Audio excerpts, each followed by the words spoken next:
moci, kde je predsedom vlády a od neho očakávajú riešenie prípadov. Podstatné je, aby ste vy mali kľud, pokiaľ ide o liečbu v tom, že chalan bude môcť nastúpiť do školy, ak má o to záujem, a skúsime namalovať nejakú finančnú schému, ktorá by mu pomohla študovať bez toho, že vás to nejako nebude zbytočne trápiť. No a mladého budeme nejako cez futbal riešiť, dobre?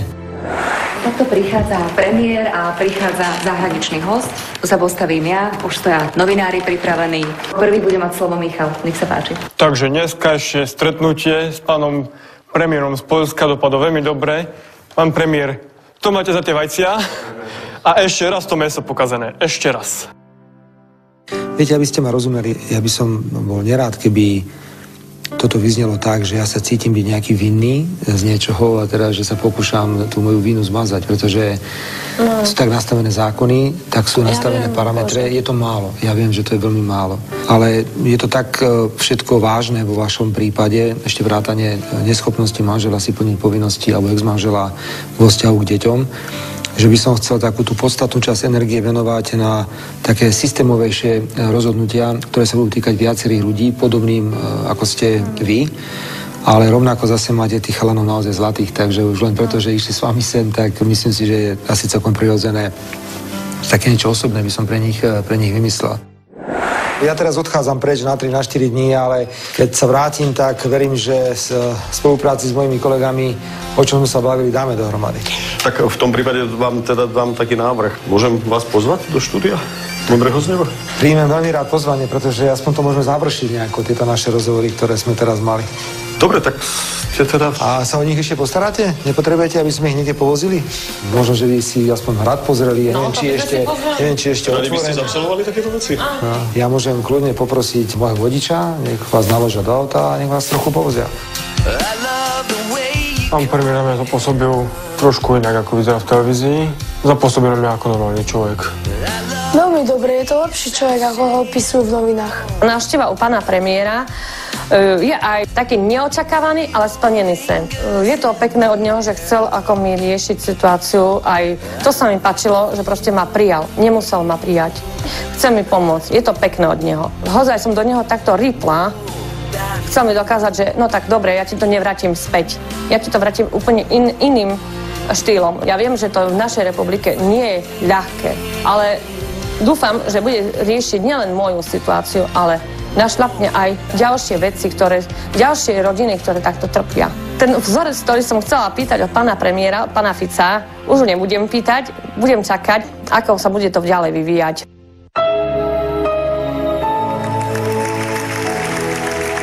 Dámy a páni, privítajte prosím najskôr teda košickú návštevu, hej, Janka s jej synmi, Mišom a Martinom.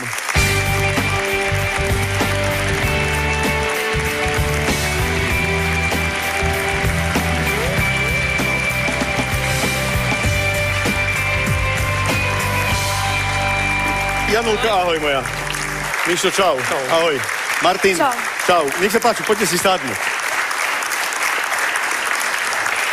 Jana, počúvaj, ty si sa pre viacerých ľudí stala, by som povedal, sympatickou z jedného dôvodu. Vyboxovala si svojím spôsobom, to je koľko, 2 týždne dozadu? No, v relácii, 2 týždne, áno. asi 2 týždne, že? Áno, Keď teda, alebo 3 týždne, neviem, tak nejak.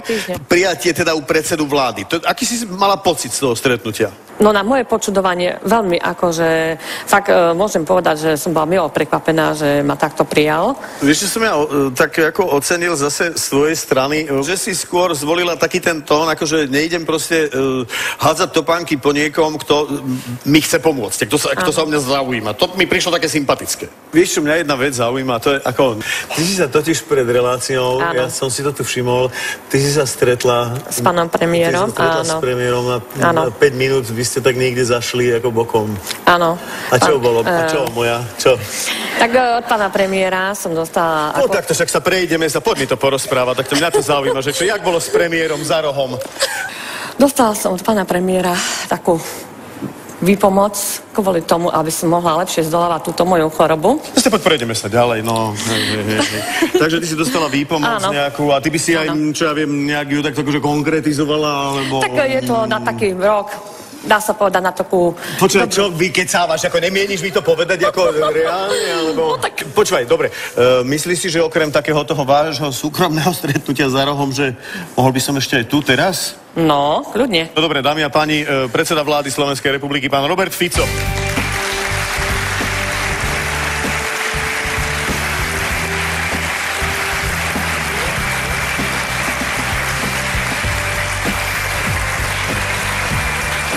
Pozdravujem, vítajte v Modrom zeme. Dobrý večer, som rád, že ste tu, nech sa páči.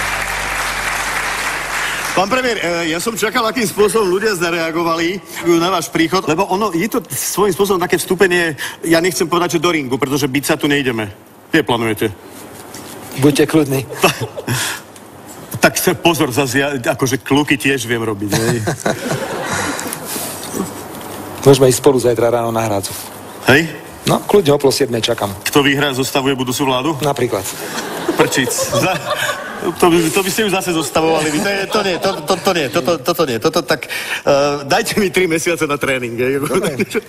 Viete čo, ale ako svojím spôsobom to je ring.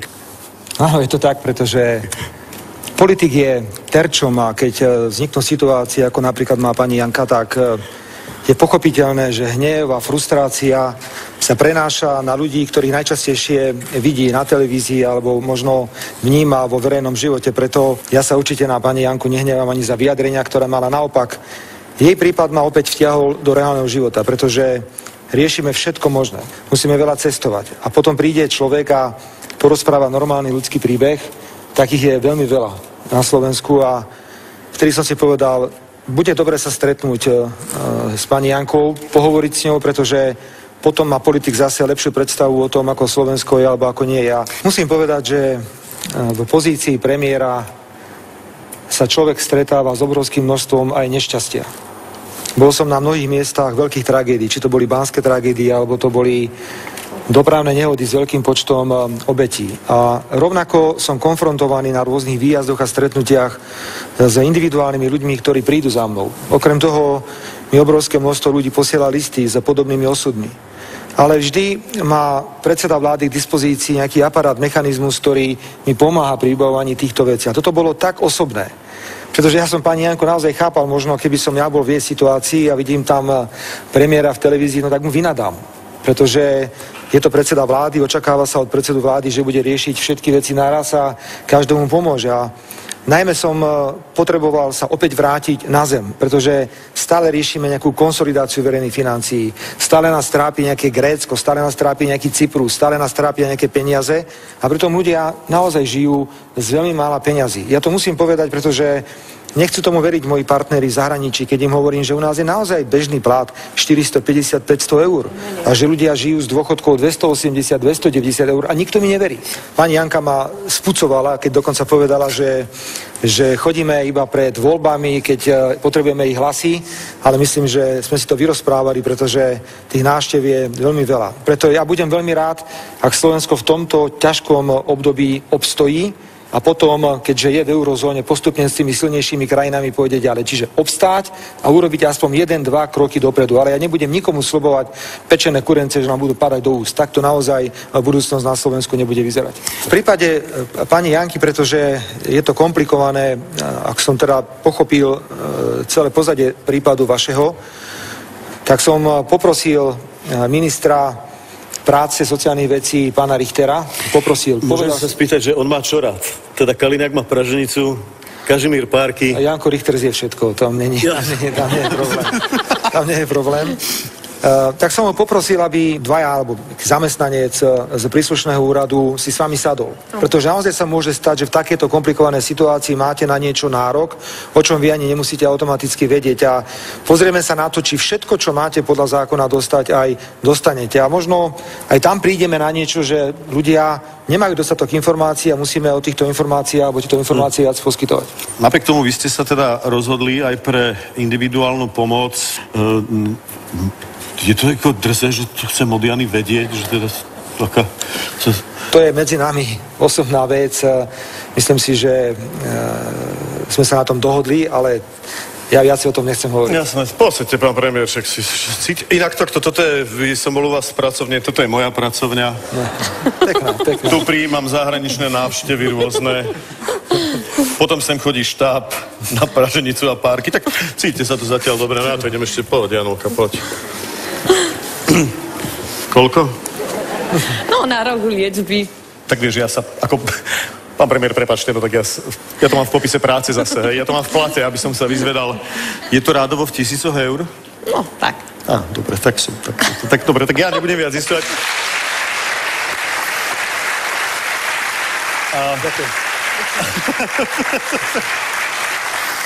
Tak ja som sa to musel pokúsiť vyťahnuť, nie je to podstatné, ale to splní ten účel, o ktorom teda predseda vlády hovoril, to znamená, že aby si sa tým mohla koncentrovať na liečbu, tak ja si myslím, že to je akože dosť podstatné. Ja tu mám ale nejaké veci, ktoré my sme si teda prevzali od vás. Anielik, kde to máme? Môžem poprosiť?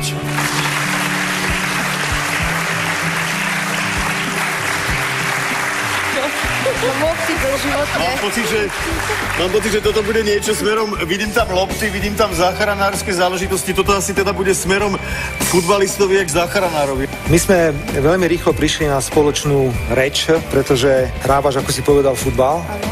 Ale keďže som chcel, aby to bol taký darček tímovejší, tak som priniesol komplet, dresy, rukavice pre brankára, štucne. Nie sú tam kopačky, lebo nepoznám veľkosť nôh všetkých tvojich spoluhráčov a je tam niekoľko futbalových lôb, tak verím, že aj ty, aj tvoji spolužiaci a kamaráti si v tom dobre zahráte a najmä veľa golov ti želám.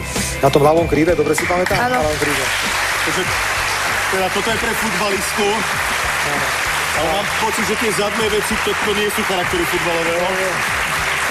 Neviem, či skúsi jeden dres zobrať, či ti je dobrý, lebo tiež sme nevedeli trafiť veľkosť. Dobre bude? Keď nie, tak dáme väčšie, ale malo by to byť dobré. Dobre bude. Super. Poď sem. Dobre. Koľkátku nosíš? Ja? 16. 16? Máš trojku, to máš také 11. Dobre. Ale správame jednu vec.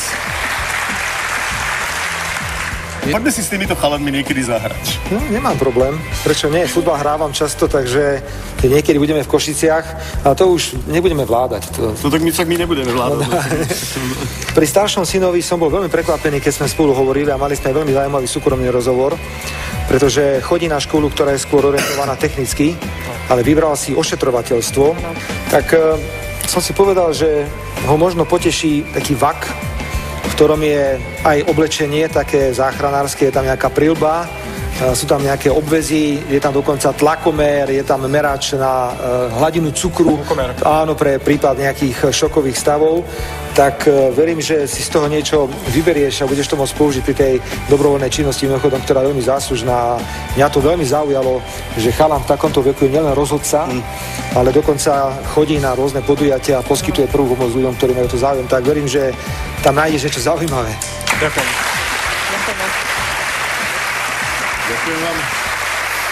Ďakujem vám za chalanov. Ja si myslím, že ďakujem aj za tých teda futbalistov do Košíc, pretože takéto veci určite prídu vhod. Musím ale teda povedať, že tak ako sme sa o tom aj na úrade vlády rozprávali, tak ste vlastne stále hovorili o istej takej proste systémovej výpomoci, pretože teda vy prichádzate ešte aj s takým komplexnejším darom, ktorý by sa mal týkať onkologických pacientov na východnom Slovensku. Ja tu medzi nami vítam pani Natašu Džunkovú, riaditeľku Onkologického ústavu v Košiciach. Pani riaditeľka, vítajte v Modrom z neba, som rád, že ste prijali pozvanie. Pán premiér, teraz to už nechám na vás. Nechcel som riešiť iba individuálnu situáciu a to sústredenie sa na liečbu a trochu urobiť radosť aj chalanom, ale ak dúfam, že sme dobre vyberali, tak by som bol veľmi rád, keby onkologický ústav v Košiciach mohol dostať jeden špeciálny prístroj, ktorý sa nazýva Gamma sonda. Je to prístroj, ktorý by mal diagnostikovať práve typ choroby, s ktorou sa teraz trápi pani Janka. Preto, hoci viem, že to je spojené ešte s nejakým obstarávaním a s ďalšími prekážkami, U mňa sú na to pripravené peniaze, takže keď budete mať veci pripravené, okamžite to vieme prefinancovať. Tak aspoň takto symbolicky, pani riaditeľka, ak dovolíte, takýto poukaz na gamma sondu, aby slúžil tým pacientom, ktorí tam prídu, hoci najlepšie by bolo, keby ste ho vôbec nemuseli zapínať, ale choroby nechodia po horách, choroby chodia po ľuďoch, tak pravdepodobne ho budete v živote potrebovať. Takže nech sa páči, pani Ditka. Ďakujem veľmi pekne.